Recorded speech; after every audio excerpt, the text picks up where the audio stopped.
Muy buenos días, muy feliz año a todos y todas. Bienvenidos y bienvenidas a nuestra tercera jornada de diálogos con transparencia, una iniciativa de Chile Transparente, Enel Chile y Diario Financiero. Una iniciativa que, con los acontecimientos que hemos visto ayer, pero que hemos visto durante todo este último tiempo, recobra para nosotros como organizadores aún mayor importancia.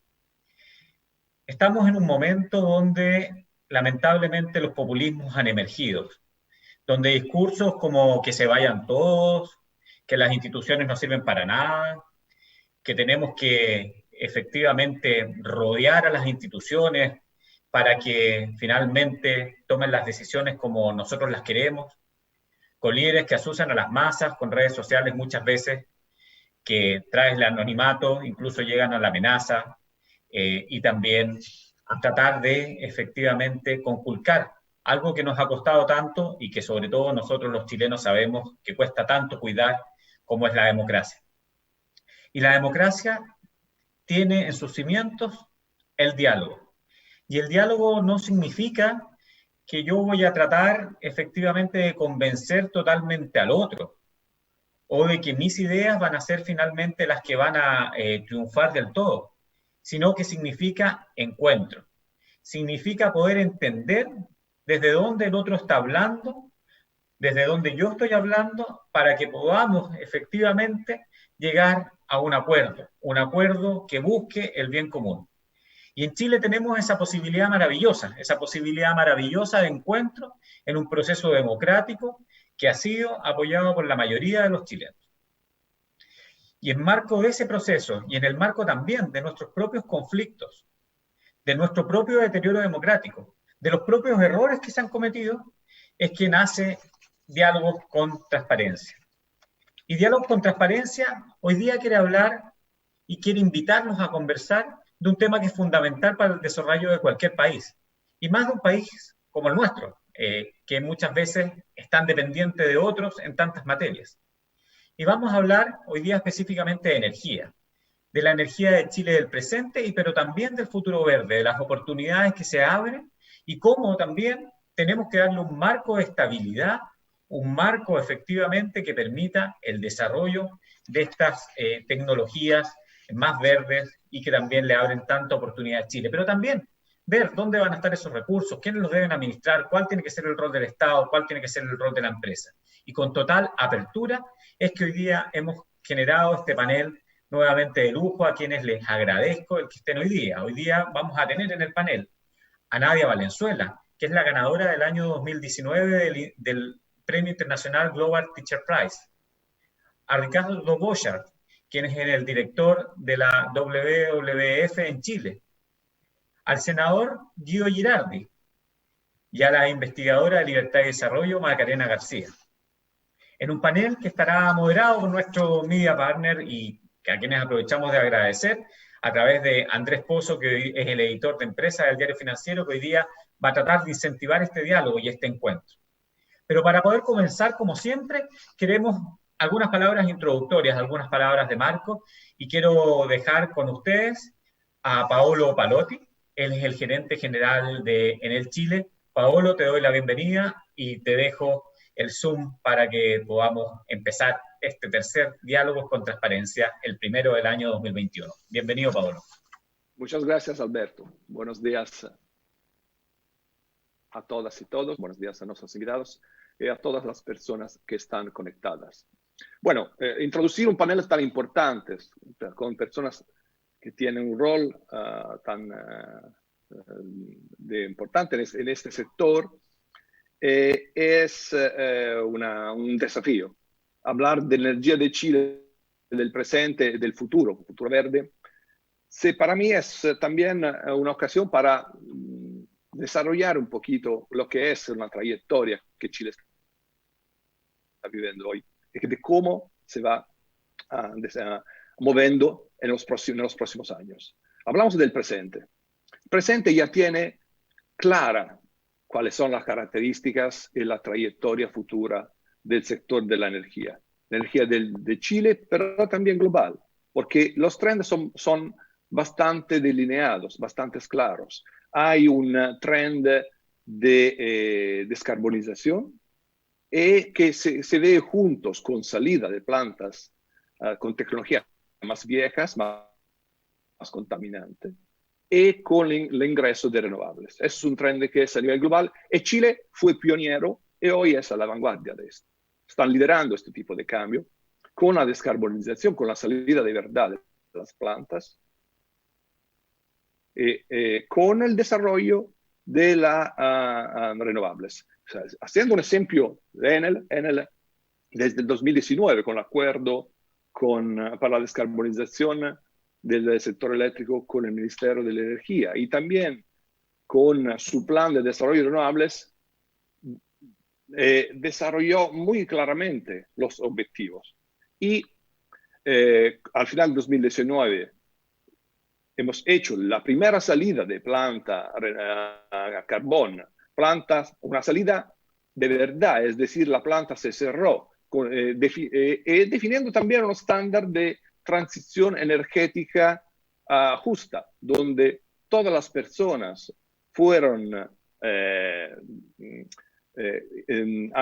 todas las personas han tenido una trayectoria profesional dentro de la empresa o ayudada con una trayectoria siempre apoyando lo que es las importancias de las personas. Esto fue un ejemplo que se repitió al final del 2020 con el cierre de Bocamina, la primera unidad de Bocamina, donde se cerró completamente la unidad y también en este caso hemos tenido una atención, una cercanía a las personas muy fuerte, también en conjunto con el desarrollo de las renovables. Esto con claramente una trayectoria que va a poner una matriz siempre más limpia, es el primer pilar de lo que es la energía de Chile hoy. Limpiar la matriz de generación. Y claramente esto sigue adelante con una trayectoria que también es impulsada por los clientes, porque los clientes también tienen exigencia de suministro de energía verde. Esto es una evidencia que se va mostrando siempre más fuerte en el último mes, el último periodo. Esto claramente tiene un tema de atención al medio ambiente y economicidad, porque también esta transformación tiene un sentido de economicidad. La salida de planta carbón tiene su economicidad. El desarrollo de la planta renovables también es un evento muy importante para la economicidad del sistema. Todo esto fue posible claramente con el impulso de la tecnología. Tecnología significa no tecnología para la capacidad renovables, y significa también digitalización de los sistemas del lado del cliente y digitalización industrial, que han permitido esta evolución de esta tecnología poniéndola hoy a nivel de economicidad muy importante. Esto tiene ya un resultado. Mirando hoy Chile, esto ya tiene un resultado, porque claramente hay una evolución de matriz de generación que va empujando siempre más las renovables. Hoy tenemos un 20%, en el 2020 hemos tenido un 20% de producción de fuentes renovables que si juntamos con la hidro, que para nosotros es fuente renovable también, una producción sin emisiones, llegamos al 46%. Esto claramente es una meta muy importante para el 2020. También esto se transforma en una descontaminación no solo de la matriz, pero también de las ciudades. de la vida de los ciudadanos de Chile. Esto se va impulsando con una trayectoria muy clara de movilidad sostenible, movilidad eléctrica, de eficiencia energética y nuevos servicios al cliente final, también con, ejemplo, proyectos como desarrollado para permitir los switch desde el utilizo de fuente contaminante al utilizo de la electricidad. Todo esto realmente tiene una consecuencia importante. También sobre un mundo financiero, donde hoy eso permite, por un lado, definir herramientas de financiamiento nuevas, vinculadas siempre más al cumplimiento de metas de sostenibilidad. Esto es la novedad. Esto te permite también una estructura de financiamiento aún más barata de lo que es la tradicional. Y significa vincular el desarrollo sostenible de la empresa, que se puede medir con un reporting por tercero, a una forma de financiamiento para desarrollar lo que es claramente el propósito y el objetivo de la empresa. Otro tema, eso es la atención de los inversores a una empresa que tiene la sostenibilidad en su estrategia. Hoy claramente tenemos fondos de inversiones que pone como primera prioridad va a elegir empresas que se destacan para tener el cumplimiento de la sostenibilidad en su plan de negocios, en su desarrollo futuro. Esto es lo que se está transformando hoy el sector de energía. Ma vemos el futuro. El futuro significa más renovables, significa que para Enel 2.400 megavatios de nueva capacidad en ejercicio al 2023, significa 77% de su capacidad sin emisiones al 2023, significa también empujar las acciones de descontaminación aún más de las ciudades y del país. Significa movilidad sostenible pública, significa impulsa la movilidad privada, y significa utilizo siempre más profundo de un vector limpio como la electricidad. También con metas muy claras. En este año hemos presentado como meta la límite sobre la emisión de CO2 con una bajada, teniendo como referencia la emisión por gramos de CO2 per kilowatthora, una bajada del 64% desde el nivel del 2017 hasta el 2023. Esto claramente son metas que se puede medir y puede ser claramente un ejemplo de cuál es la consecuencia de una evolución de la matriz de generación de una empresa y también del país. Pero no para, claramente el sector, la evolución, la tecnología no para a las renovables que conocemos hoy, el eólico, el solar. También hay nueva tecnología que puede entrar. Claramente hablamos de almacenamiento y ya se está implantando en el sistema. Hablamos del utilizo de las renovables con el hidrógeno verde, que eso para Chile es una oportunidad muy importante.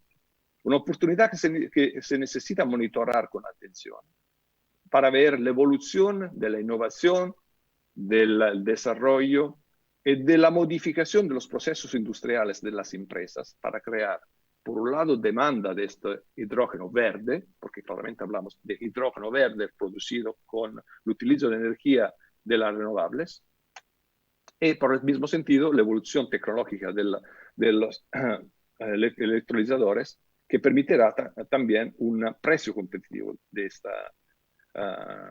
la molécula claramente del hidrógeno verde. Lo que también es importante para nosotros mirar todo lo que como evolve el sector eléctrico, el sector energético, decimos. También estamos mirando una forma de producir energía por el mar. Entonces, esto es lo que el futuro. La energía verde de Chile significa impulsar sus recursos naturales, mirar nuevas oportunidades y mirar nuevos recursos que se pueden desarrollar con todo el potencial que tiene el Chile. Y termino mi mensaje con dos puntos de atención. Uno, la red de distribución. Para mí la red de distribución es el fulcro, es el pilar de la transición energética.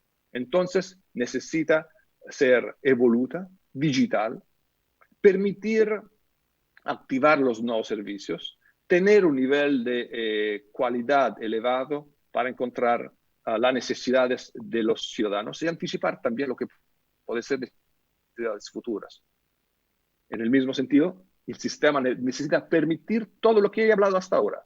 Significa una regulación estable con una mirada a largo plazo. Es fundamental para permitir las inversiones, para permitir el desarrollo de nuevos servicios, para permitir la descontaminación de la matriz y de las ciudades.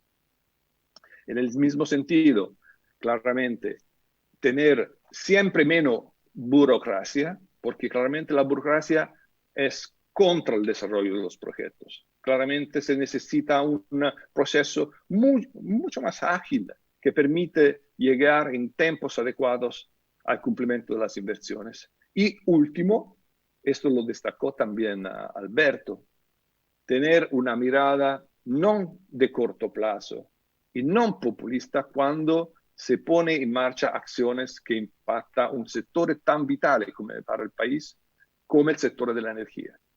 Cualquier decisión se necesita siempre mirarla con el efecto a medio y largo plazo y tener en cuenta de lo que significa la estabilidad de las inversiones y del rol que tiene cada empresa, cada actor en este sector. Eso es un encuadre muy importante que se necesita fortalecer en Chile, porque Chile tiene todo el potencial, todos los recursos que necesita para ser un líder en el sector de la energía, aunque claramente con un tamaño que no es el tamaño de grandes potencias industriales, pero puede ser un líder, puede ser un pionero, pero en el mismo sentido necesita regla clara y mirada a medio y largo plazo. Muchas gracias por las atenciones.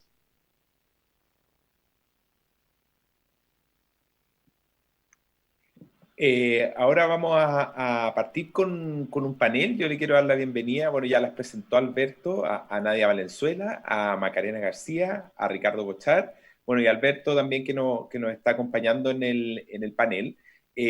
A todos los que nos están viendo, primero que todo los quiero invitar a comentar en nuestras redes sociales del Diario Financiero, en df.cl se está transmitiendo esto, también en nuestro Twitter, en nuestro Facebook.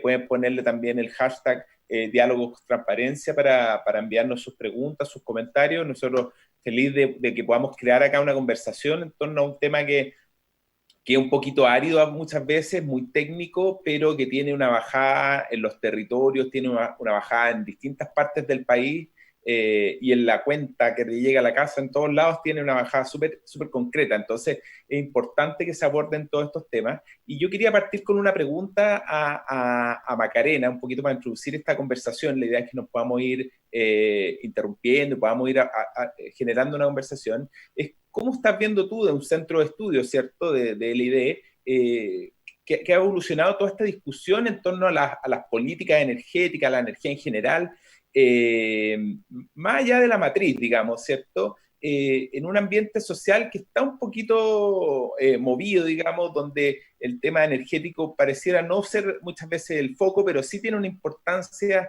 bien relevante. Entonces, ¿cómo estás viendo tú esa discusión? ¿Cómo estás viendo también lo difícil o las dificultades y desafíos que van a haber en el Congreso y en la sociedad para abordar estos temas con una mirada a futuro?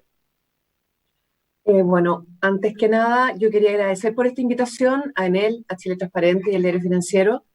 Es un tema sumamente interesante, es un tema árido, cuesta entenderlo, así que también gracias a los participantes por tratar de entender y de seguir un poco lo que está en discusión. A ver, respecto a la pregunta que tú me haces, Andrés, a ver, yo me voy a remontar un poco hacia atrás. Chile ya desde el año 94 firmó la Ley de Bases del Medio Ambiente con el expresidente Elwin. Esa ley después se modificó y se actualizó, si no me equivoco, en torno al 2000, pero ya en esa ley se propuso, en el fondo, que no se puede hablar de un desarrollo o de un cuidado del medio ambiente sin también un concepto más bien de desarrollo integral de la sociedad. De hecho, en palabras textuales, del propio presidente, si no me equivoco, dice, la protección ambiental no puede plantearse como un dilema frente al desarrollo, sino como uno de sus elementos. ¿Ya? Entonces, ya desde el 94 en adelante, nosotros ya empezamos a poner pilares. Un pilar era el medio ambiente, tenue en ese momento, porque obviamente probablemente no era un tema con tanta discusión ni con tanta emergencia, pero siempre unido un poco al desarrollo. De ahí fuimos avanzando, después firmamos un acuerdo con la OECD de crecimiento verde, después nosotros hicimos otras políticas, y todas fueron afianzando estos pilares, que al final del día son 3: medio ambiente, desarrollo y equidad social. Entonces, eso es como la política pública que se ha ido implementando en Chile en forma bastante coherente en el tiempo. Ahora uno puede decir, la verdad es que esos 3 pilares no son importantes, al final del día solamente medio ambiente es importante.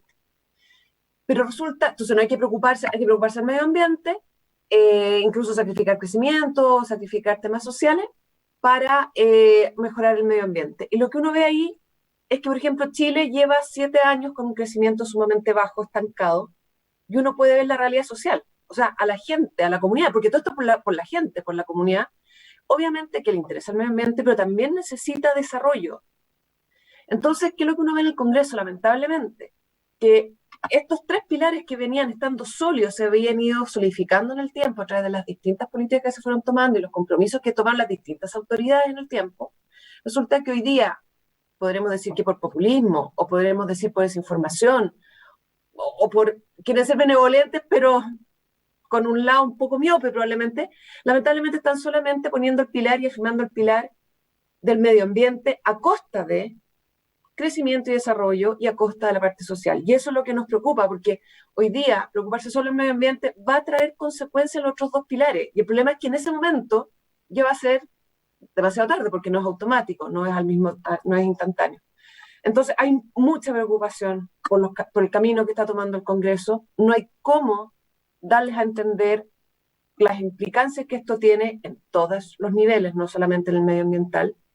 Y la verdad es que es un tremendo desafío. Es un tremendo desafío. No sé si nos está yendo muy bien, pero es un tremendo desafío.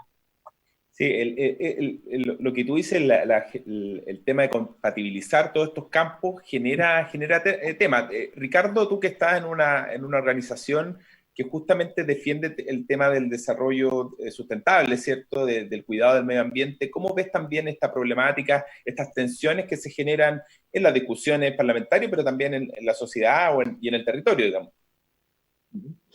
A ver, nosotros vemos un tremendo desafío en los territorios, sobre todo. WF trata desde incidir en el ejecutivo, el legislativo, pero también trabajar con las comunidades locales para disminuir el impacto, ¿no es cierto?, de la producción de alimentos. Por ejemplo, tenemos que alimentar 7 billones de personas en el planeta, y eso viene en un territorio muy pequeño y tenemos que dejar espacio para la naturaleza, para los procesos biológicos. Entonces, en Chile tenemos un desafío de que tenemos una gobernanza, o no tenemos gobernanza en los territorios.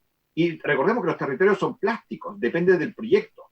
Una industria como la forestal puede extenderse en 2.000 kilómetros y quizás una minera escondida ocupa 5.000 hectáreas y es la mayor productora del mundo del cobre. Por lo tanto, ¿cómo nos ponemos de acuerdo los territorios, escuchando las voces, ¿no es cierto?, de las comunidades, de las minorías? Y como tú abriste, no significa consenso absoluto, pero significa conversar en un área que represente el desarrollo, el impacto antropogénico, ¿no es cierto?,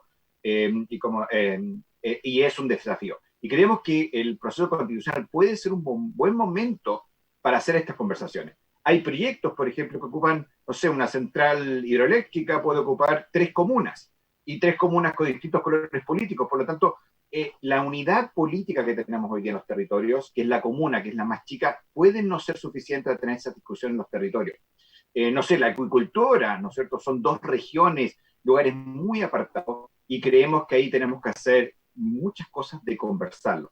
Creemos que ahí hay países, por ejemplo, bueno, desarrollados, Suiza, Holanda, que por su historia lo tienen muy bien aterrizado. Creo que en Chile tenemos que hacer un esfuerzo de conversación. Nosotros fuimos parte cuando ocurrió esta mesa presidencial para el estudio de impacto ambiental, ¿no es cierto? Fuimos grandes promotores de una conversación temprana, lo cual no significa un mini estudio ambiental, significa decirse quién va a conversar, con quién la empresa va a hablar para conversar qué va a estudiar, sobre qué vamos a estudiar. No lo tiene que decir la empresa sola ni un consultor, sino Vamos a estudiar sobre las ballenas, vamos a estudiar sobre los anfibios, hasta dónde, qué meses, y quiénes son los actores relevantes, y cómo nos vamos a poner de acuerdo.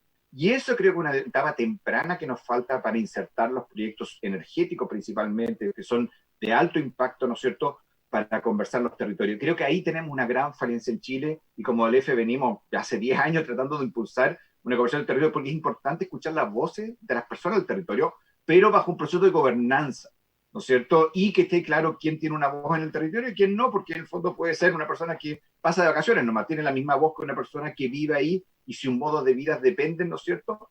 Esas son cosas bastante difíciles que tenemos que conversar. Nadia, en tu caso, tú, bueno, estás más alejada del mundo de la energía, tú vienes del mundo de la educación, de la ciencia, ¿cierto? Pero estás en una zona como Angol que tiene cerca parques eólicos, está en el territorio mismo, digamos. ¿Cómo ves tú la importancia de trabajar estos temas? ¿Cómo ves todas estas discusiones? ¿Cómo se ven desde allá también? Hola, muy buenos días. Y primero que todo, muchas gracias por la invitación. Creo que estas instancias hacen muy bien en favor de nuestro medio ambiente. Mira, yo trabajo en un colegio municipal, que es un colegio que está certificado medioambientalmente, por lo tanto, todos estos temas que tienen que ver con tipos de energía, con todo lo que vaya en favor, en cuidado y preservación de todos los recursos de nuestro planeta, son abordados desde la educación prebásica hasta octavo año básico aproximadamente, en lo que respecta a nosotros. Entonces, por esa razón que siempre nosotros estamos educando acerca de lo que tenemos, acerca de nuestros recursos. Como tú decías, nosotros estamos acá muy cerca de Renaico, donde hay un inmenso parque eólico. Somos la segunda región con más producción de energía eólica en Chile, y eso también nos llena de orgullo. También participamos en muchas investigaciones relacionadas con la parte opuesta, con la central de Huacamina en Coronel, utilizando muchos bioindicadores de contaminación por metales pesados y cómo estaba afectando eso a los niños, a los estudiantes de diversos colegios. Entonces, que se haya cerrado, por ejemplo, esa termoeléctrica nos llena de orgullo de saber que también nosotros hicimos ahí un pequeño aporte, un aporte muy pequeñito, pero estamos muy agradecidos de contar con todos estos recursos de energías renovables, y cada vez se genera la instancia de que los niños son agentes de cambio, ¿ya? Y eso ocurre en los colegios. Entonces, si tú llegas con un predicamento a la sala de clase, ellos llegan a la casa a replicar esto también. Entonces, mientras más uno logre sensibilizarlos acerca del uso de energías renovables, créeme que vamos a tener un futuro demasiado prometedor con estos chicos, con esta nueva generación de alumnos. Pero como yo te decía al comienzo, estamos trabajando estos temas desde la prebásica hasta octavo año básico, posteriormente de ahí en la enseñanza media. Así que estamos muy contentos de que se generen estos espacios también, porque así podemos llegar a muchas más personas. Oye, acá ha salido temas importantes como el tema de esta balanza, ¿cierto?, entre desarrollo, medio ambiente. Ricardo planteaba el tema del territorio, lo mismo que Nadia.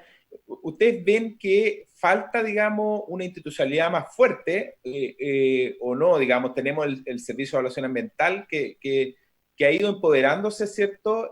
Pero obviamente cada cierto tiempo aparecen problemas, digamos, y están estos proyectos que buscan mejorarlo, y lo que decía Ricardo, buscan este diálogo más temprano, digamos. ¿Cómo ven ustedes la institucionalidad, digamos, y qué tan clave es para pensar en una transición energética que es la que estamos dando, que plantea muchos desafíos en adelante, digamos? Esto no se acaba con incorporar probablemente más parque eólico o más parques solares, digamos, ¿cierto? Hay una serie de problemáticas que tiene que asumir el sector eléctrico como parte de esta transformación.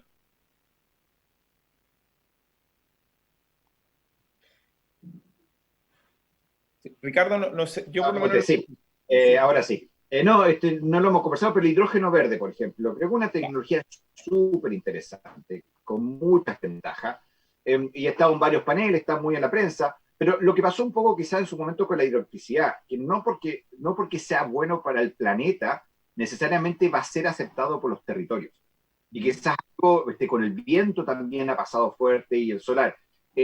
Y ahí creo que es importante entender que no necesariamente hay una unión entre algo bueno para el planeta, por lo tanto el proyecto, ¿no es cierto?, para el balance de carbono de Chile, para el NDC es bueno, en los territorios puede ser rechazado.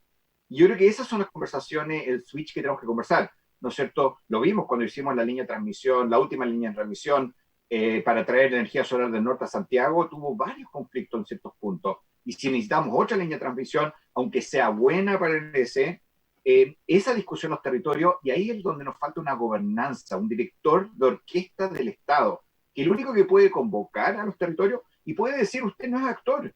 Y ahí tenemos que tener ciertos criterios, porque tampoco podemos hacer mesas de 500 personas, ¿no es cierto? Tenemos que tener actores informados para tener una discusión en los territorios. Y ese es donde yo creo que ese nivel de gobernanza en los territorios es falta. Estábamos muy orgullosos porque, ¿no es cierto?, en la última elección participó el 50% de las personas, pero yo vi un 50% de las personas que no votaron, pero estoy seguro que saldrían a intervenir si les ponen una antena celular en la esquina, o un molino de viento a 1 kilómetro, o una carretera nueva. Entonces, hay un apetito en Chile por hablar en esa discusión, pero donde nos falta un nivel de gobernanza que hoy día no tenemos. ¿Cómo lo ves tú, Macarena, el tema de las discusiones y cómo encaminar estas discusiones con los proyectos en general, digamos, en las distintas partes donde se buscan instalar? A ver, yo concuerdo con Ricardo de que en el fondo tiene que haber una instancia un poco más centralizada de discusión. Yo creo que es cierto y bienvenido sea que participen distintos actores, cada uno de los distintos afectados, porque están los afectados como las comunidades, tienen que participar todos, pero también cada uno a su vez ve una parte de la realidad. O sea, aquí lo que quiero decir, probablemente si fuera solamente por las comunidades, y aquí no quiero desmerecer en lo más mínimo a las comunidades, pero probablemente siempre o muchas o la mayoría de las veces se van a oponer a muchas cosas. Hay que conjugar distintos elementos. Porque, por ejemplo, en el caso de la línea de transmisión, por ejemplo, hoy día queremos deshacernos de las centrales a carbón, pero no tenemos energía de reemplazo. Entonces, perfecto, veamos cómo nos sacamos la energía de carbón, pero entonces necesito transmisión, porque tengo que traer energía renovable que no existe, la no convencional, de partida tengo que construirla y después tengo que traerla. Entonces, cuando uno dice no al carbón, pero tampoco no a la transmisión, pero tampoco no a la hidroeléctrica, pero tampoco no a esto, bueno, eso tiene consecuencias, y yo creo que al final del día la gente no tiene claro cuáles son las consecuencias. Yo creo que falta un poco también asumir cuáles son las consecuencias de cerrar las de carbón. Ahora hay un proyecto de ley en el Congreso que quiere cerrar todas las hidroeléctricas. Bueno, ¿cuáles son las consecuencias de cerrar todas las hidroeléctricas y todas las de carbón de una? ¿Me fijas? Porque cada uno tiene su visión. No, es que en esa mesa de discusión tienen que ponerse esos datos. Y yo estoy súper de acuerdo contigo. En la mesa de discusión tiene que haber representantes reales de las comunidades, representantes de la ONG, representantes del gobierno, donde esos datos se ponen. Es decir, oye, si hacemos A, ocurre B. Y eso es lo que no pasa. Cuando se hace por redes sociales, ¿no es cierto?, se hace en la calle, eso no ocurre. Y esas discusiones, ¿no es cierto?, en esos procesos ordenados, no significa full consenso. Significa que va a haber que tomar decisiones como lo hacemos en el Congreso, que hay votaciones y de repente nosotros perderemos alguna vez, ganaremos otras veces, pero es un proceso ordenado. Yo te apoyo totalmente, pero es una gobernanza de los territorios que no puede ser que no la tengamos, porque esos datos al final no quedan, no queremos. Y ahí punto. ¿Y cuál es el impacto? Un ejemplo, en su momento la región de Los Ríos dijo, no queremos más central hidroeléctrica de más de 50 megas. Y no les daba para alimentar la región. ¿Y de dónde van a ir el resto? No sé. Entonces lo van a importar. Entonces estamos pasando a un Estado federado. En el Estado federado, ¿no es cierto?, la región tiene que asegurarse de algún lado que venga. Pero esa discusión todavía no estamos. Entonces, esa es la transición difícil. Perdón que interrumpí. No, perfecto. Totalmente de acuerdo contigo, Ricardo. Y ojalá que toda esta discusión, todos los elementos a considerar, estén antes de que una vez se hayan otorgado, se haya cumplido todos los requisitos reglamentarios, pero una vez que se den los permisos, ojalá que estos también se respeten. Sí. Porque preocupa que al final se den permisos, empiecen las inversiones y ahí empiezan las paralizaciones por distintos elementos que empiezan a surgir después, porque ahí empezamos, ¿cierto?, con todo tipo de incertidumbre en la inversión. Y como bien decía, o va a decir Ricardo más adelante respecto al financiamiento, ¿cierto?, de proyectos verdes, si queremos que venga el sector privado y participe y ponga muchos recursos, porque estos proyectos son caros, bueno, tenemos que darle certeza. Entonces, si los proyectos pasan todo un proceso legal, parten y a mitad de camino se estancan por algún otro motivo, vamos a empezar a tener problemas que al final nadie va a querer participar tampoco. Alberto, tú desde de la óptica de Chile Transparente, ¿cómo ves toda esta discusión? Sí, yo creo que hay algo que es importante, que es bastante básico y que tiene que ver con lo que nosotros hacemos desde Chile Transparente, que hemos visto un cambio importante de chip, efectivamente, de horizontalizar las conversaciones, pero nos tenemos que hacer cargo del pasado en la toma de decisiones de estas grandes inversiones que nunca fueron horizontales. O eran horizontales desde el papel. O sea, a mí me ha tocado participar con comunidades en procesos de estudio de impacto ambiental y las brechas de conocimiento son tales que la verdad es que tú no puedes tener un diálogo, tú lo tienes una exposición de la empresa y después finalmente muchas veces la empresa tomaba como más bien un asunto de responsabilidad social o de externalidades, ¿ah? El diálogo con la empresa, y la verdad que no es un problema de responsabilidad social o un problema de externalidad, es un problema de la centralidad del negocio, ¿ah? O sea, tú no puedes hacer, y no puedes hoy día, y nunca debió haber sido así, instalar lo que sea, sin una conversación que efectivamente permita acercar esas brechas que hablaba Macarena, porque yo recuerdo una vez en un sector que se llama Los Cruceros, en la zona de Nogales, en Melón, unos amigos que viven ahí, que son campesinos, me decían, estamos muy asustados porque nos van a instalar una planta termoeléctrica. Entonces yo empecé a averiguar aquí y por allá, y la verdad que nunca hubo un proyecto de planta termoeléctrica, lo que había ahí era una línea de transmisión. Claro. Pero la comunidad estaba profundamente asustada porque le iban a instalar una planta termoeléctrica que además le habían dicho que provocaba cáncer y que iba a matar sus cultivos, etcétera, etcétera. Entonces son esas brechas las que nosotros vivimos y esas brechas son las que efectivamente tenemos que cerrar horizontalizando el diálogo. Y creo que ahí la nueva gobernanza ambiental tiene que ir centrada en eso, a que efectivamente acá comunidades, empresas, Estado tienen que ser partners en ese desarrollo. Oye, yo le quiero dar la bienvenida al senador Girardi. Se nos va a integrar ahora en el panel, va a aparecer aquí en la pantalla. Aquí está el senador. ¿Cómo está, Guido Girardi? ¿Cómo está? Le cuento un poco, estábamos conversando acá con Alberto, con Nadia, Macarena y Ricardo, sobre un poco los desafíos del tema energético, en general del tema de proyectos, medio ambiente, un poco la evolución que ha dado Chile, y me gustaría saber en su óptica, usted cómo está viendo esta situación. Usted fue un impulsor de todo lo que fue la bancada verde en los 90, ¿cierto? Y hoy día, ¿cómo ve los desafíos que tiene tanto el sector energético como el desarrollo de proyectos en los distintos territorios? Bueno, yo creo primero saludar a todas y a todos. Disculpen, tenía un compromiso sobre temas de obesidad, de salud, así que estaba en un Zoom. Mira, yo creo que nosotros tenemos que entender el contexto histórico y el mundo que estamos viviendo. Estamos a otro ciclo de la humanidad. De todo punto de vista, se terminó la segunda revolución industrial. La segunda revolución industrial creó un modelo de educación, un modelo de democracia, creó instituciones, sindicatos, donde el factor de productividad era la mano de obra, el control, el combustible de ese mundo era el petróleo, los motores eran a combustión, y creó proyectos políticos, unos para apoyar un modelo, otros para mejorarlo. La socialdemocracia intentó mejorar la calidad de vida, el medio ambiente, los derechos ciudadanos, los derechos de los trabajadores. Ese mundo se terminó. Y lo que tenemos es un problema de obsolescencia del chasis total, global, que fue hecho para la segunda revolución industrial y hay que pensarlo para una nueva era. Los motores ya no son a combustión, son motores algorítmicos. El combustible de los motores ya no es el petróleo, son los datos. Pero existe la misma lucha por el control de los algoritmos y por el control de los datos. Y el producto hoy día más importante es la inteligencia artificial. Y estamos viviendo una sociedad que tiene que tomar decisiones muy profundas. Pero yo creo que hay una obsolescencia del chasis, pero hay una herencia del siglo XX, una herencia gigantesca, una fractura entrópica que nos está destruyendo, que uno de los síntomas del calentamiento global se puede ver o no, pero lo micro tiene expresión macro. De las pandemias, que son una crisis ecológica, nos heredamos un mundo de desigualdad gigantesca que está generando estallidos en todas partes del planeta.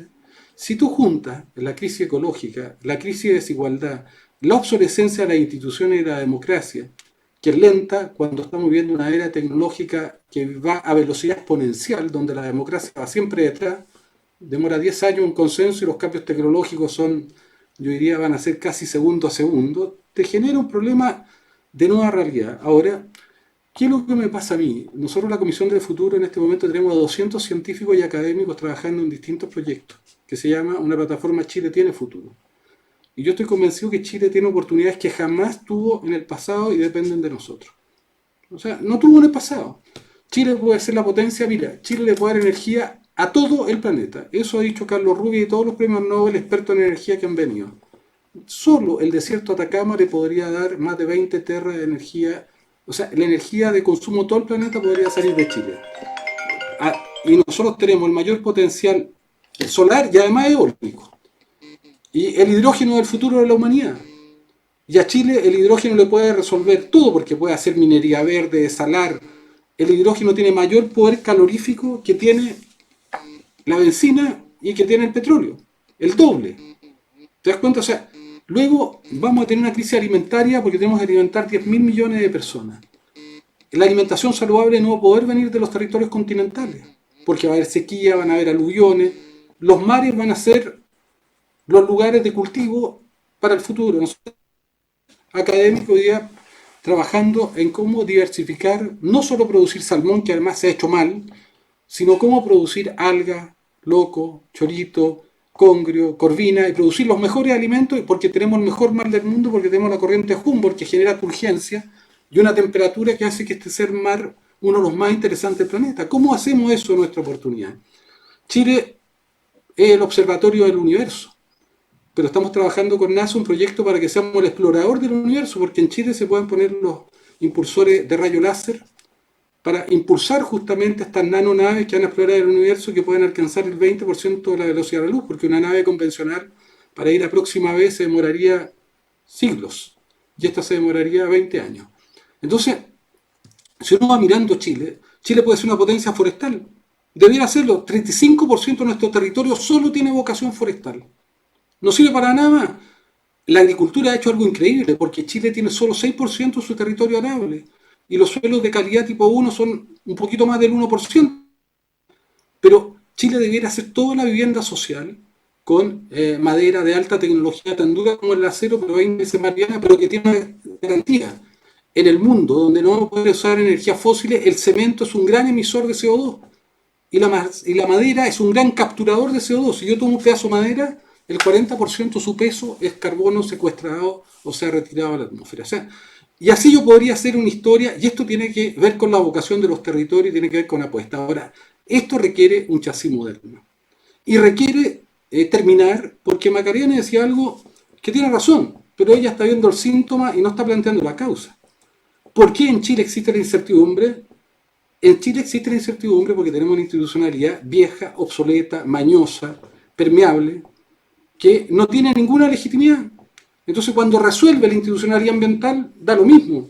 Para los buenos proyectos, que es lo peor, y para los malos proyectos da lo mismo. Porque quien en Chile hace la administración ambiental, como no tiene legitimidad, la institucionalidad ambiental es los tribunales de justicia. Y es falso que la tramitación de proyectos se demora en la institucionalidad ambiental. Mentira. Se demora porque termina judicializado. ¿Y por qué termina judicializado? Porque no tiene credibilidad. Entonces yo lo que digo, ¿por qué no? A lo mejor para los empresarios, en la década de los 90, los inicios, y a mí me lo dijo Benninger, no molesten más con tus temas ambientales porque tenemos que crecer. Cuando tengamos $20.000 te preocupa. Low profile. Y hicieron la ley de low profile, donde incluso se podían aprobar proyectos antes del 2010 que tenían informes técnicos negativos. Igual los que decidían podían votar y decir no, que la técnica y la ciencia era lo mismo a lo Trump, que valía la opinión que ellos tuvieran. Hoy día eso sigue siendo de manera más o menos parecida. Entonces, yo creo, o modernizamos nuestras instituciones y las hacemos justas, ¿para qué? Para cuando resuelva, todos nos quedamos contentos y tranquilos y no termina judicializado, y establecemos un modelo de convivencia real. Cuando en Chile existen zonas de sacrificio, les quiero decir, quiere decir que la institucionalidad ambiental es de mentira. O sea, cuando en zonas como Huasco, como Coronel, como Puchuncaví, como Quintero, quiere decir que la institucionalidad ambiental es de mentira. Eso no podría existir. No Oiga, debería. senador, Entonces, yo lo que creo que o metemos todo esto, y además, ¿qué es lo que creo yo? Termino con esto, Andrés. O tenemos una visión de proyecto común compartido, que no importa el gobierno que venga. que no importa el color del alcalde que sea, yo creo que las vocaciones territoriales tienen que ser decididas por los territorios. Tenemos que juntar a nuestras universidades, a nuestros centros científicos, todas las regiones, a los emprendedores, a los decisores, a las comunidades, y que se pongan de acuerdo. ¿Queremos energía solar en el desierto de Atacama? ¿Dónde la queremos? ¿Cómo la queremos?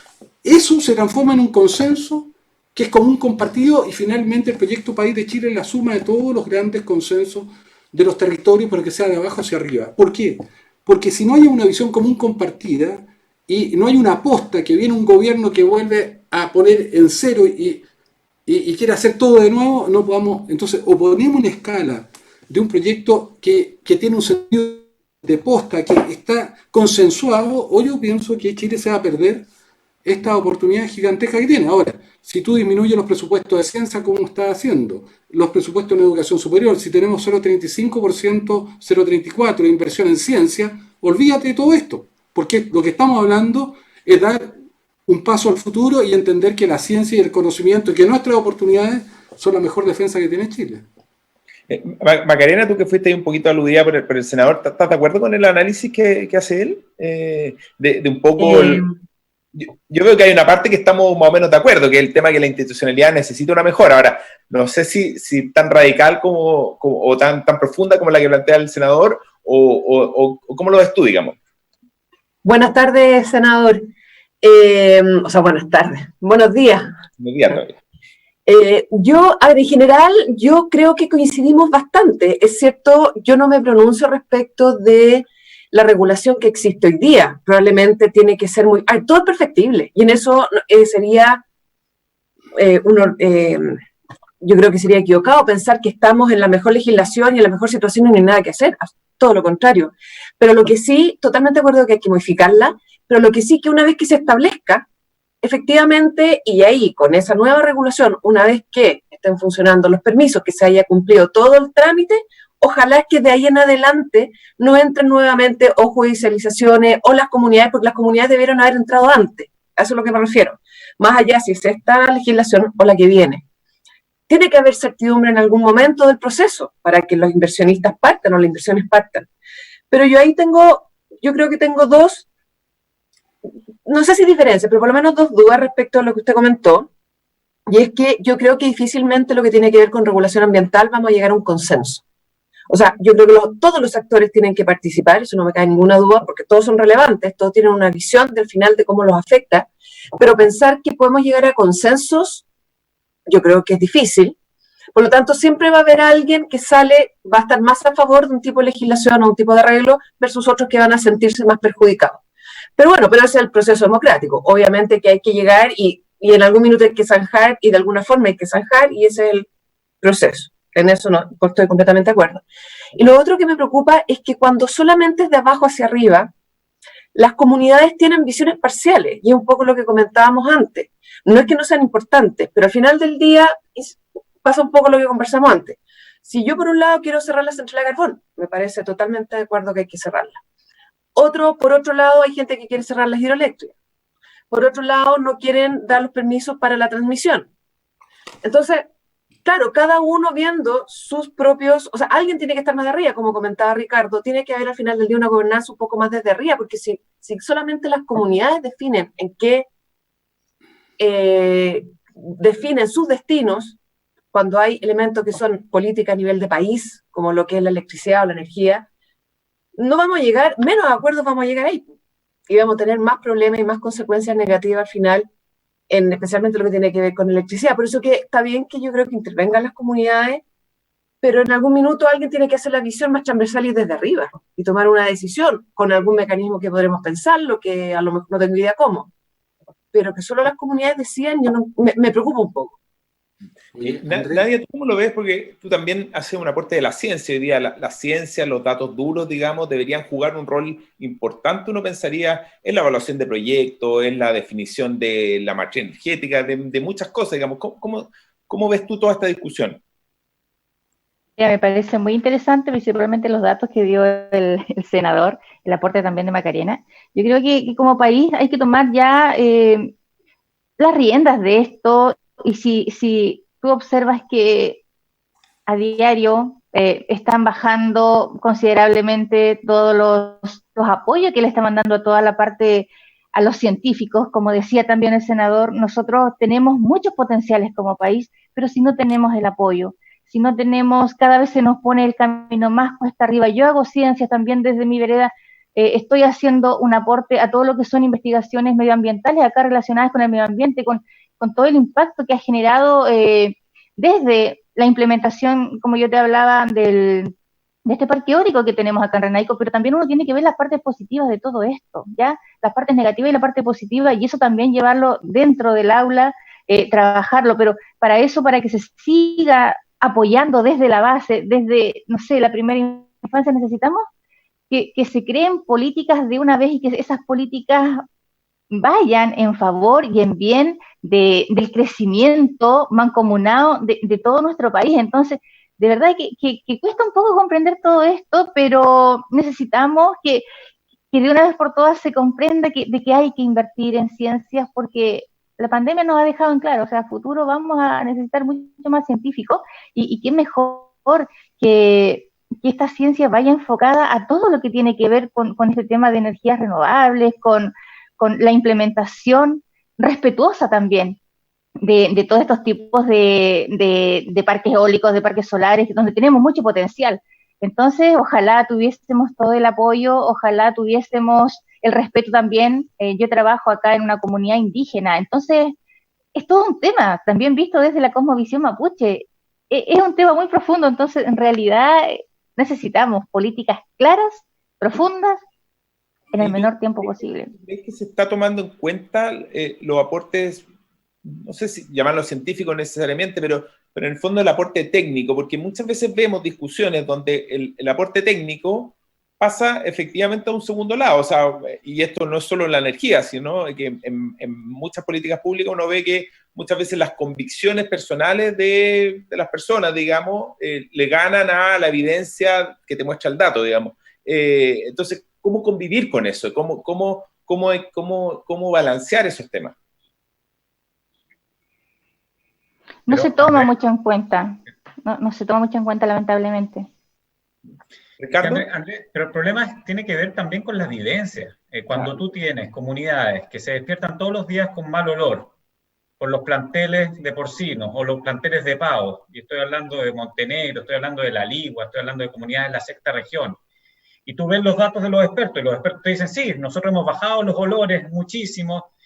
Claro, el experto no está oliendo eso, pero el vecino sí.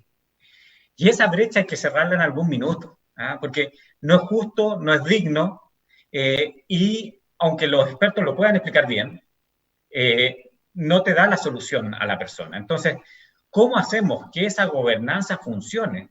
Para que no volvamos a tener casos como los de Freirina. Si lo de Freirina al final fue un desastre para la comunidad, fue un desastre para la empresa, fue un desastre para el desarrollo del país. O sea, perdimos todos en eso.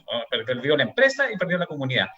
Y yo creo que ahí esa es la brecha que tenemos que cerrar. Y esa brecha se cierra con transparencia, pero se cierra con comprensión. Yo estoy de acuerdo con que tiene que haber alguien que tiene que cortar el cheque en algún minuto, porque si no la incertidumbre no te permite el largo plazo. Pero también tenemos que entender que hay gente que lo está pasando mal hoy día y que las soluciones de los expertos no le dan explicaciones a esa dolencia que tienen en el día a día. Ricardo, tú ahí también manejas una ONG. Yo creo que la ciencia se genera, pero no tiene dónde aterrizar. Entonces, porque no tenemos estos procesos de gobernanza territoriales. Entonces, a veces los datos están, pero las personas que tienen que intervenir no tienen, ese dato no llega, queda en la zona central, quizás queda en el Congreso, pero no llega. Y acá yo he mirado mucho esto a nivel internacional, y un ejemplo que me gusta es Suiza. Probablemente una democracia directa, pero estos procesos están súper normados y no se judicializan, porque están súper claros quién es la comunidad y quién representa a la comunidad. Tienen tiempos claros. Por ejemplo, WWF en Suiza tiene el derecho legal de participar en todos los procesos de estudio de impacto ambiental. Pero ojo, solo puede hablar por los servicios ecosistémicos. O sea, WWF tiene el rol de darle la voz a los que no tienen voz, que son las plantas, los humedales. No puede hablar por las comunidades, ni las comunidades pueden hablar por nosotros. Entonces, está súper claro quién, y WWF, las ONG ambientales se tienen que poner de acuerdo quién lo representa, y en un proceso guiado por el Estado, súper claro que da un cierto tiempo que abre la consulta, ¿no es cierto?, pregunta, y cuando ese proceso acaba y alguien reclama, el proceso judicial dice, pero se acaba un debido proceso, por lo tanto no se acoge esa duda. Entonces, ese proceso de gobernanza normado es representativo, en una democracia directa como Suiza, es súper representativo, y es un mini congreso para el proyecto, en que se acuerda cuál es el área de influencia, se acuerda el proyecto, se acuerdan los beneficios locales, y está todo normado. Lo que hace el Estado es el director de orquesta, que básicamente fija los límites. Se nos cayó Ricardo. Yo le quería preguntar ahí al senador, también el tema legislativo, ¿cómo se ve esto? Porque da la impresión, por lo menos desde afuera, que está costando mucho llegar a acuerdos en estos temas que son temas difíciles, digamos. O sea, reformar el sistema de evaluaciones ambientales es un tema de por sí difícil, quitándole incluso si hubieran diferencias políticas, digamos. Pensar en una matriz, o sea, pensar en lo que estamos pasando hoy día con un proceso de descarbonización y que va sumando, fue un tema difícil. Costó llegar a lo que estamos traspasando hoy día, que hoy día tengamos 20% de energía renovable, variable, funcionando, que ya se hayan retirado 2 o 3 centrales. O sea, es un proceso que tomó harto tiempo. ¿Cómo se ve esto desde la vereda de ustedes, que son los que tienen que hacer estas leyes, digamos? Bueno, no es un proceso fácil. De hecho, solo para tomar lo que decía Alberto, tomó el caso Freirina. Freirina tuvo todas esas autorizaciones ambientales, todas. Tener autorización ambiental no te da viabilidad, porque generó un conjunto de problemas que eran evidentes. A mí me tocó participar, hacerme parte en ese proceso.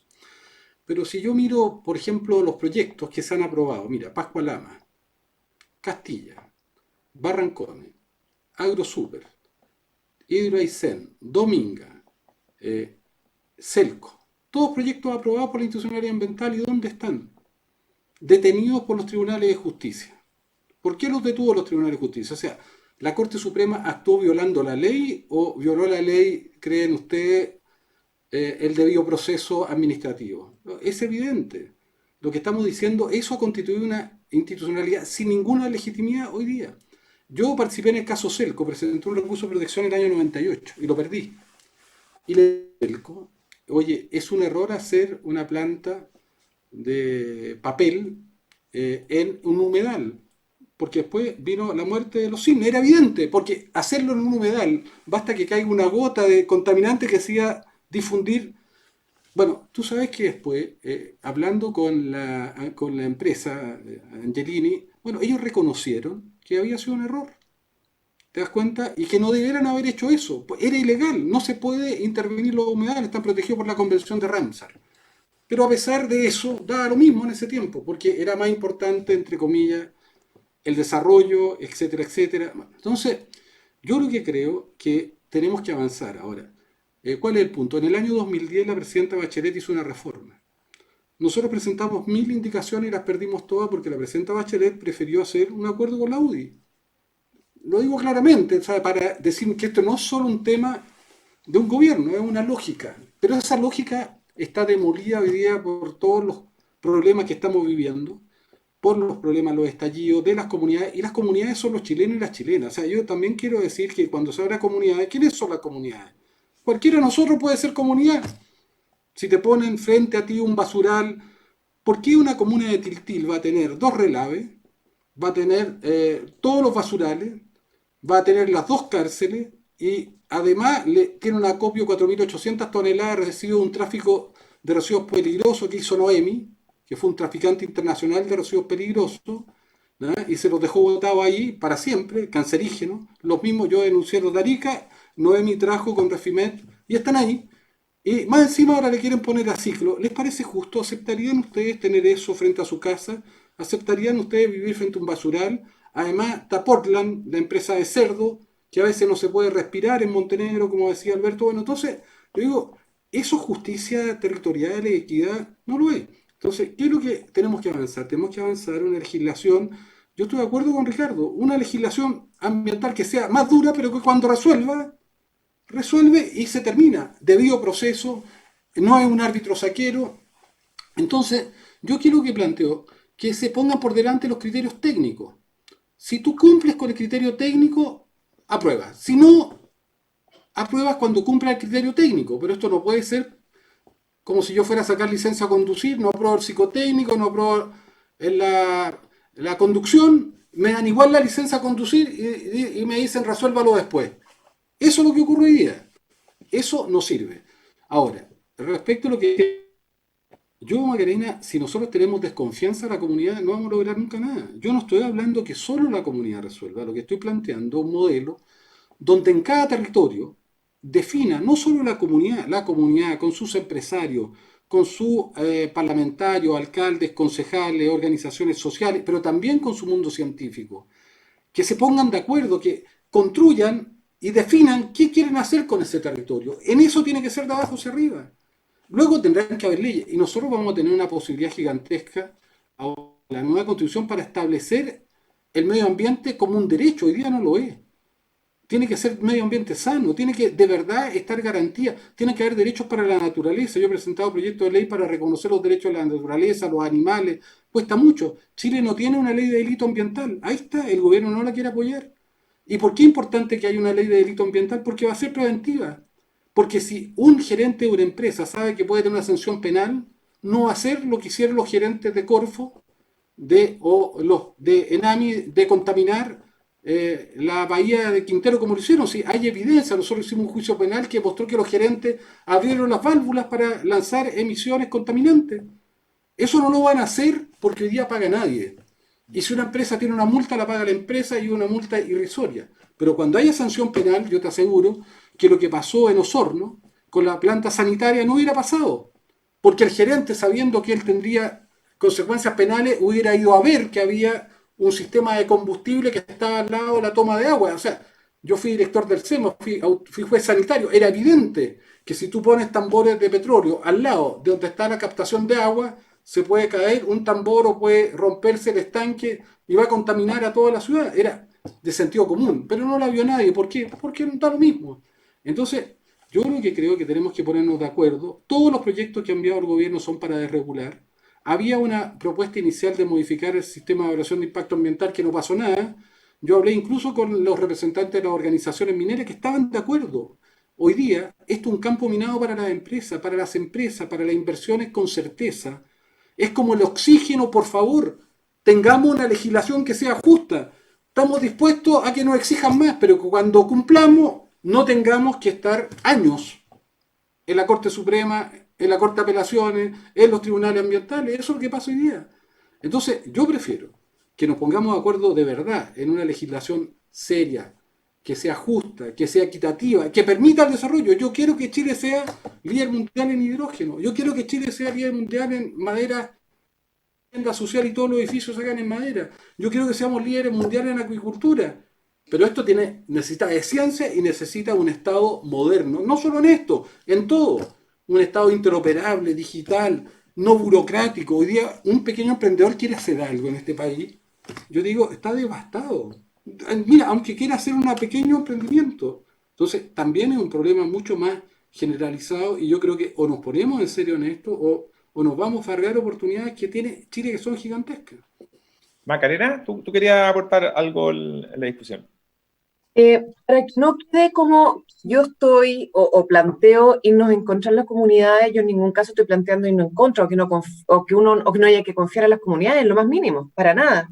Obviamente que son tan relevantes como todos los actores que están involucrados en el proyecto. O sea, a mí lo que me preocupa es que al final del día, porque hay proyectos que pueden ser al interior de una zona, de una región donde hay una comunidad en particular que está afectada y por lo tanto habrá ahí que ver con la comunidad y los afectados que se hacen. Pero hay proyectos que son más grandes, y ahí tengo el ejemplo, pongo el ejemplo de la transmisión, donde afecta a muchas comunidades. ¿Qué pasa ahí? Alguien tiene que ordenar la discusión. Y con esto no estoy diciendo que por pensar en este ente superior, que haya que ponerle basural a la comunidad encima. Eso es como el otro extremo. Obviamente eso hay que ver. O sea, a mí creo que me gustaría alguien que fuera superior con el conocimiento técnico, con la capacidad de escuchar a las comunidades, que en el fondo evalúe y pondere los distintos elementos. Eso es lo que hoy día creo que tampoco está.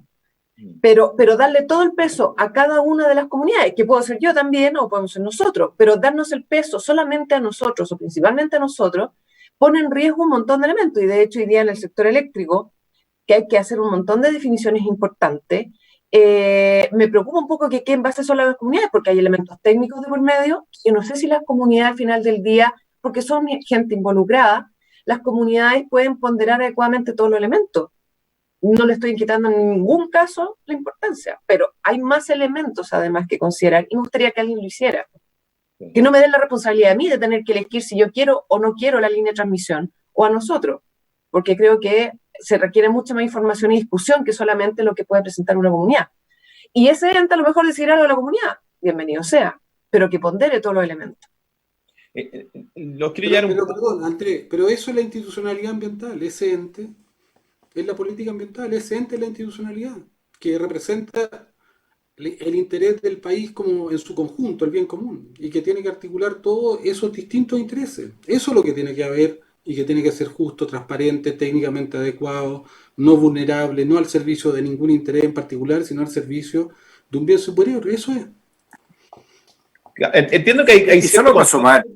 Sí, entiendo que hay cierto consenso de que mejorar la institucionalidad ambiental es clave. Ricardo, tú ibas a decir algo. Sí. Lo que pasa es que cuando hablamos de la comunidad, suena que la comunidad tiene una opinión. Y la verdad que hay muchas comunidades, hay muchos intereses, hay conflictos. O sea, recordemos Mewin, se agarraron casi a disparos dos partes de la comunidad porque unos pensaban que sí. Entonces, lo que necesitamos es un proceso de gobernanza que las distintas facciones de la comunidad, porque hay intereses del turismo y puede ser otra comunidad que quiere básicamente preservar. Entonces, tienen un proceso de conservar que cada interés de la comunidad tenga su representante y el que va a representar tenga también el respaldo. Y eso es lo que nos pasa. A veces tenemos representantes de la comunidad, no nos gusta lo que dice, lo bajamos y llega un nuevo representante y llega un nuevo representante. Por eso es clave la gobernanza, un proceso de la gobernanza, y el único que puede decidir eso o dirigir eso es el Estado, en que básicamente va dando las distintas voces. Yo estoy con Macarena súper de acuerdo. O sea, también están los intereses superiores, ¿no es cierto?, de la energía nacional, y están los intereses locales, y hay que buscar el equilibrio. Y eso es una de las cosas que tenemos que hablar. Pero por eso nosotros hablamos no de consenso, sino de gobernanza en los territorios, dirigida por el Estado. Y eso hay buenos ejemplos a nivel mundial que tenemos que traerlo, y creo que la discusión constitucional nos puede ayudar a tener esa discusión como llegamos a ese nivel, y que es súper flexible porque el territorio lo da el proyecto. Hay proyectos chicos y proyectos grandes, y el cómo, quién está en esta discusión es clave. Por eso, para mí, es un proceso de gobernanza territorial y no de darle la voz solamente a uno de los sectores.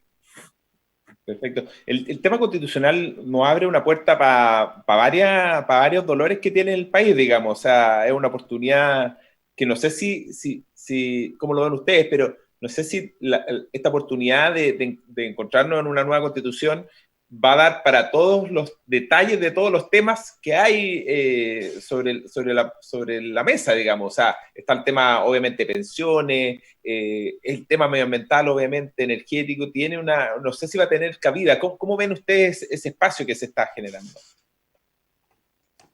Bueno, sin duda ahí hay una oportunidad, que no es la solución de todo, pero claramente hemos llegado a un momento en la conversación del país en que estamos estancados en temas fundamentales y que hay que tomar decisiones. Decisiones que van a dar sostenibilidad a la inversión a largo plazo, pero también a nuestras instituciones democráticas. Veámoslo en otros temas, veamos lo que está pasando con la agenda de crimen organizado. O sea, no puede ser que no estemos en un acuerdo y que hoy día lo que tengamos es una trinchera de que tus propuestas por ser gobierno son malas o tus propuestas por ser oposición son malas y finalmente no se avanza en una agenda cuando estamos teniendo el flagelo cada día más presente. Lo mismo yo creo, y el senador lo relata muy bien, o sea, yo creo que nadie de acá está de acuerdo en que judicialicemos todos los procesos, porque finalmente eso no beneficia a nadie, no beneficia ni a las comunidades, no beneficia al país, no beneficia a la empresa, genera incertidumbre.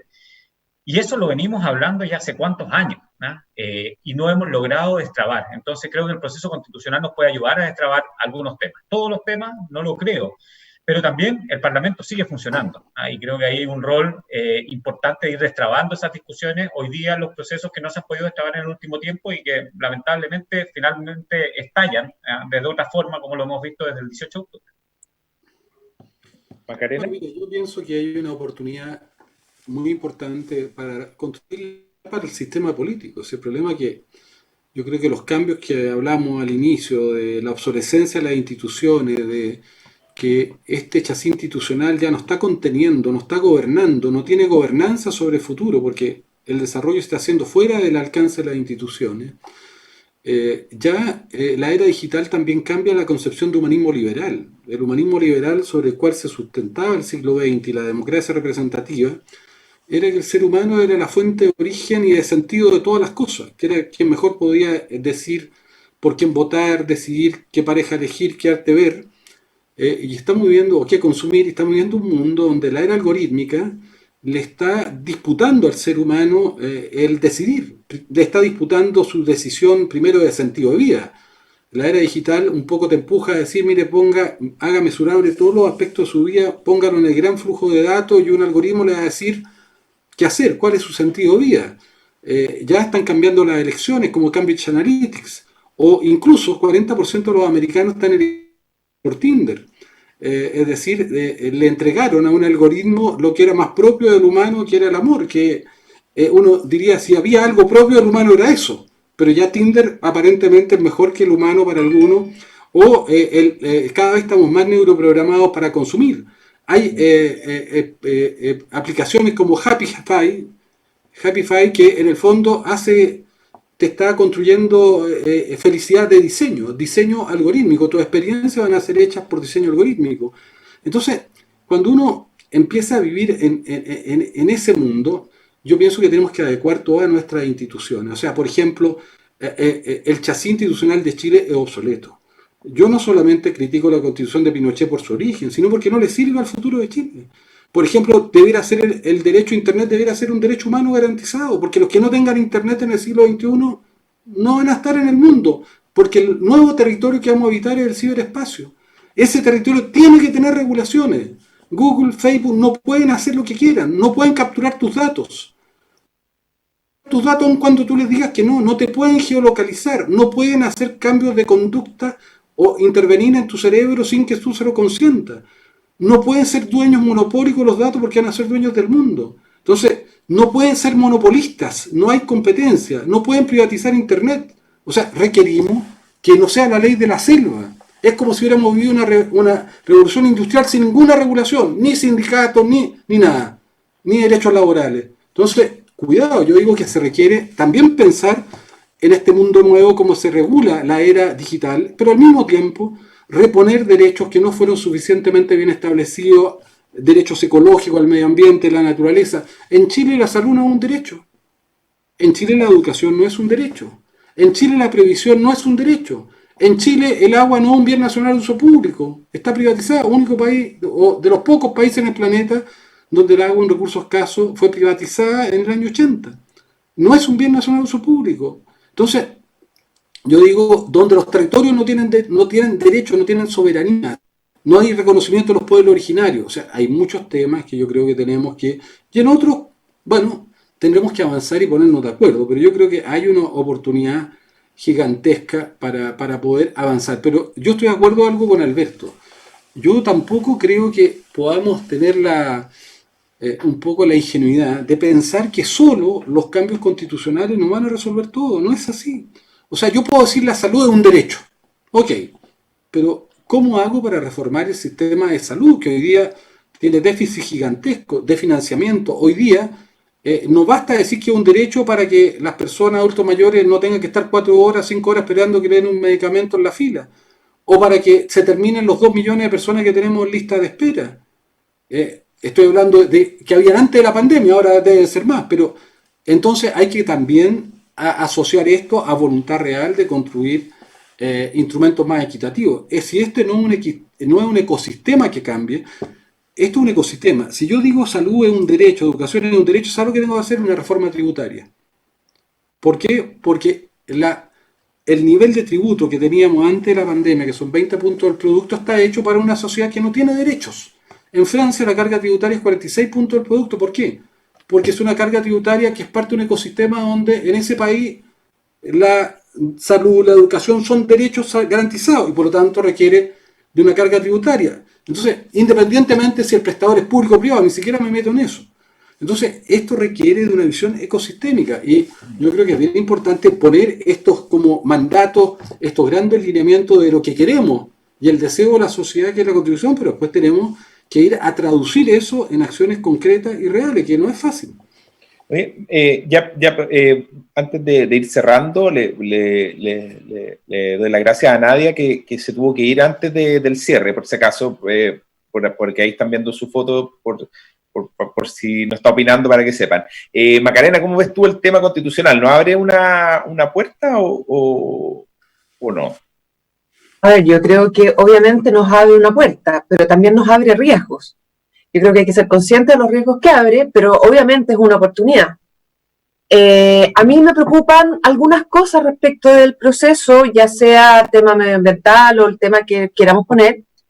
Uno es que, como hemos visto últimamente, la modernidad cambia cada vez más rápido. Yo sé que todos lo dicen, es un cliché al día de hoy, pero efectivamente los cambios son cada vez más rápidos, más profundos y con más impacto. Por lo tanto, tratar de capturar todo dentro de una constitución es preocupante, porque el día de mañana nos vamos a enfrentar con otra nueva realidad, otro cambio, otra revolución industrial o otra pandemia, otro tipo de cosas, y vamos a tener que volver a reformar la constitución. Entonces, en ese sentido, la constitución tiene que ser los grandes lineamientos y la bajada legal del resto de las leyes debiera contener contener los diseños que se pueden modificar con más facilidad en el tiempo, dado que vamos cambiando con los cambios de la modernidad, que son cada vez más acelerados. Ojalá, y lo mismo, y en eso comparto completamente con el senador, que la certeza jurídica aquí es fundamental. O sea, ojalá que toda la estructura, porque la Constitución sola, sin leyes que la soporten y que le den coherencia, la verdad es que tampoco sirve mucho. Como él dice, si queremos dar algún derecho, alguna cosa, pero al final del día después las leyes no están acorde, la verdad que puede llegar a ser letra muerta. O sea, hay que tener una coherencia legal, ¿cierto? Pero o sea, ojalá esa coherencia legal, insisto ahí, y ahí entro un poco nuevo con el tema energético, de certeza jurídica. O sea, hay una coherencia y una certeza que los procesos se cumplan, que sean buenas regulaciones. Y lo otro es que ojalá que en esta discusión sea también, o sea, estén todos los actores y se escuchen a todos los actores involucrados. Preocupa que al final algunos tengan más voz que otros. Aquí tienen que entrar los técnicos, los no técnicos, las comunidades, las distintas personas, los distintos intereses, porque todos son afectados en este proceso y ojalá que entren con la misma importancia todos y que se defina una constitución al final del día que efectivamente pondere y tome en cuenta a todos los actores, no a unos más que otros. Esos son los puntos que me preocuparían. ¿Tú, Ricardo, para ir cerrando ya la conversación de hoy? No, pedí disculpas porque me quedé irónicamente sin luz, así que a los que están escuchando, lamentablemente eso es lo que ha pasado, pero acá estoy ahora del teléfono. A ver, nosotros hicimos un estudio de comparativo de 30 constituciones del mundo. Está disponible en www.cl si quieren. Y un poco, primero que nada, Chile, de 10 criterios que queríamos establecer, solo cumple 1. Por lo tanto, efectivamente, en temas ambientales le falta mucho. Ahora, también interesante, miramos y efectivamente qué hace una buena constitución, y hay países como Suecia que no tienen ninguna mención al tema ambiental y otros países quizá como Bolivia que tienen como muchas páginas. Y eso va a tener que tener una discusión la constituyente, ¿no es cierto?, qué nivel quiere incluir en la constitución. Nosotros no hicimos ninguna correlación entre desempeño ambiental y temas en la constitución. Yo creo que temas como el cambio climático tienen que entrar y nosotros creemos que probablemente van a salir dos documentos de la constituyente, ¿no es cierto?, la constitución y otras discusiones relevantes que ocurrieron, que probablemente van a tener que tener en leyes, porque al final el desempeño ambiental de un país es lo que está en la constitución, donde están las leyes, lo que están los reglamentos y cómo se implementa todo esto en la cultura. Y quizás finalmente quería decir que seamos cuidadosos con lo que incluimos en la constitución. Y un ejemplo concreto, hasta septiembre del 2019, ¿no es cierto?, todas las organizaciones ambientales decíamos 2 grados es la meta. Pero salió el IPCC y nos dice 1,5, porque entre 1,5 y 2 grados, ¿no es cierto?, el Ártico se descongela una vez cada 10 años en vez de cada 100. Si hubiéramos puesto, ¿no es cierto?, 2 grados en la Constitución, nunca lo habríamos cambiado. Por lo tanto, nuestra sugerencia es no ser muy específicos, porque estamos aprendiendo, en la próxima década, que ya nos quedan 9 años, para el 2030 tenemos que haber cambiado todas las curvas, tenemos que ver el PIB mundial, ni de Chile lo hemos alcanzado. Por Por lo tanto, vamos a tener que adaptar. El cambio climático nos va a pegar fuerte. Por lo tanto, tenemos que ser capaces de adaptarnos. Si ponemos mucha información en la Constitución, va a ser muy difícil cambiarlo. Por lo tanto, yo espero que las discusiones, ¿no es cierto?, eso después lo vayamos traduciendo en leyes y en acciones mucho más rápido, y a nivel constitucional no nos amarremos mucho porque en temas ambientales está cambiando todo muy rápido, como decía el señor Aguilar de hace poco en otros temas. Sí.